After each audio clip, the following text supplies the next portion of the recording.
AIIMS hospital की स्थापना को लेकर नया बखेड़ा खड़ा हो गया है। संसद में मौलाना मोहिबुल्लाह नदवी रामपुर सांसद ने दो सांसदों की बगैर सहमति के एक बात कही है, जिसको लेकर मुरादाबाद की समाजवादी पार्टी की सांसद रुचि वीरा ने एक पत्र जारी करा है, जिसको लेकर राजनीतिक गलियारों में अपनी अलग अलग चर्चाएं हैं। सांसद जी, जिस तरीके से पत्र जारी करना पड़ा, आखिर क्या जरूरत ऐसी थी कि आपस में आप लोगों की किस तरीके से तालमेल आप लोगों का है और पत्र जारी करने की क्या जरूरत पड़ी आखिर? देखिए, कल मुझे कुछ लोगों ने अखबार की कटिंग भेजी। उसमें उन्होंने ये कहा कि रामपुर के सांसद जी ने कि हमारी रुचि वीरा जी से, मुरादाबाद के सांसद से भी और संभल के सांसद से भी सहमति बन गई है, रामपुर में एम्स खुलना चाहिए। ये बिल्कुल गलत बात है। अब छोलिया हो या लोबिया, सफेद चने या काले चने, सब कुछ मजेदार बने। हमारी उनसे कोई वार्ता नहीं हुई।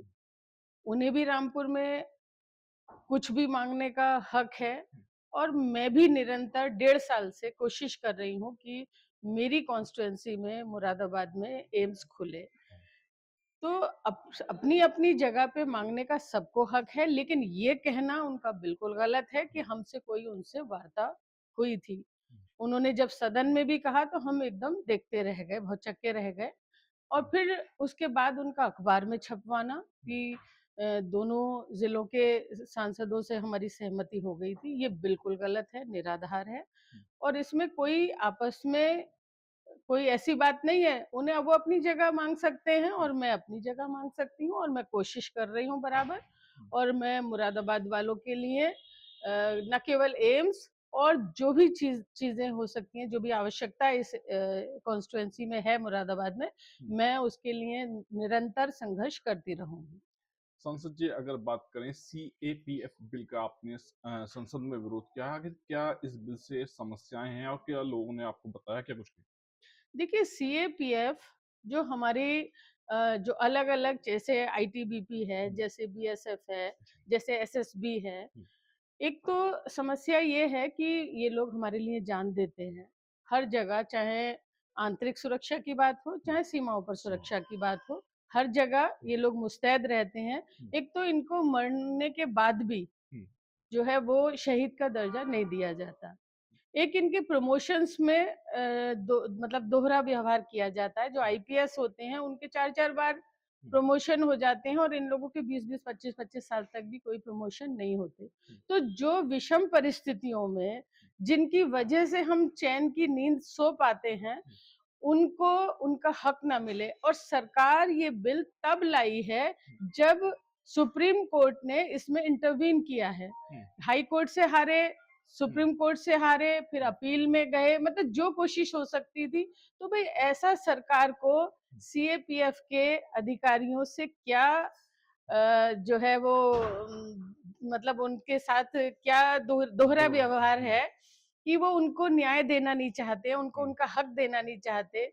चाहे पुलवामा कांड हो, चाहे मतलब पुलवामा का मैटर हो, चाहे पहलगाम का हो। कहना मेरा ये है कि जिन लोगों की लाशों पर ये लोग सियासत करते हैं, चुनावी मुद्दा बनाते हैं और उनको शहीद का दर्जा भी नहीं देते, तो ये मांग हम लोगों की थी। हमने विरोध किया सदन के अंदर कि उन जो सीएपीएफ के लोग हैं उनकी पेंशन बढ़नी चाहिए, उनको मतलब बेहतर सुविधाएं मिलनी चाहिए और उनकी वेतन बढ़ना चाहिए, उनको शहीद का दर्जा मिलना चाहिए।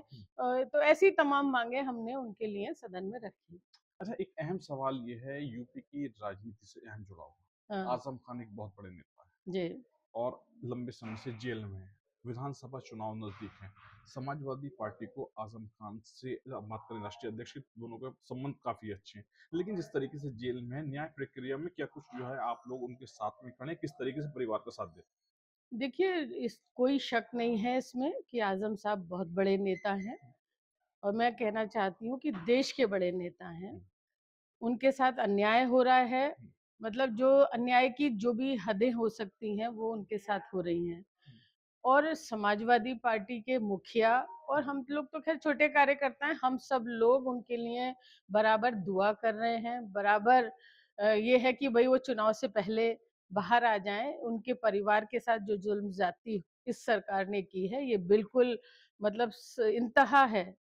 तो हम लोग भाई जो भी कोशिश कर सकते हैं, सब लोग कोशिश भी कर रहे हैं, और ऊपर वाले से दुआ है कि वो जल्द ही हमारे बीच हो, हम लोगों की सरपरस्ती करें।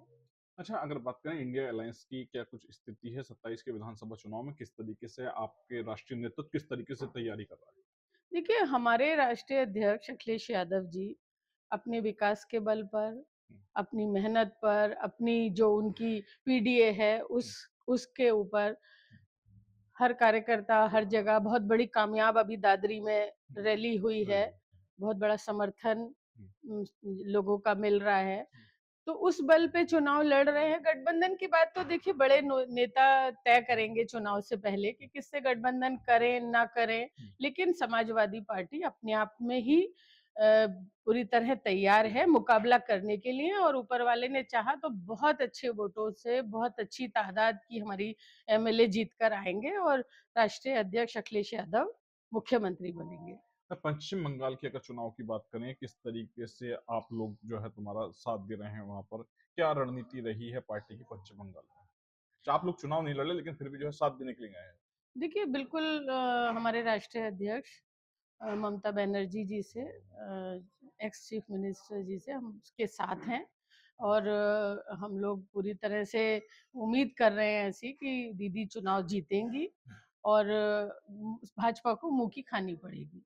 अच्छा, अगर बात करें असदुद्दीन ओवैसी कितना बड़ा खतरा है? अगर ये लोग समझ चुके हैं, लोग पढ़े लिखे मतदाता हैं, अनुभव से समझ रहे हैं कि क्या है, कौन किसको फायदा पहुंचाना चाहता है, कौन किसको बीजेपी को फायदा पहुंचा रहा है, ये सब लोग समझ रहे हैं।